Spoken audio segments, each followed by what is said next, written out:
G'day guys, welcome back. Alright, just a quick little tip today.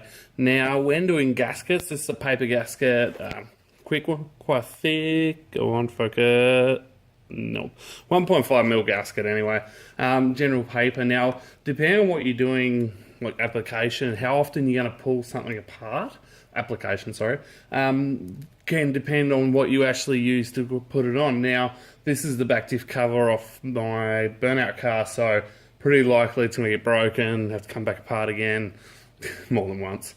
Alright, so on this, usually you use your paper gasket, you use silicone carny, or whatever your choice is. If it's fuel based, you use a bit of aviation fuel, if it's around a carby kind of thing. But what I've actually used in this one, which I've never seen other people use, grease. Just standard old grease. Now, basically just going to slather him on the gasket. Bit like that the whole way around, make it a fairly thick cover, and that will not only seal it, but it'll mean I can then pull the thing apart time and time again, not have to change the gasket, which doesn't matter what you're using, that's a lot. Alright, that's all for today. Thanks for joining in. Cheers.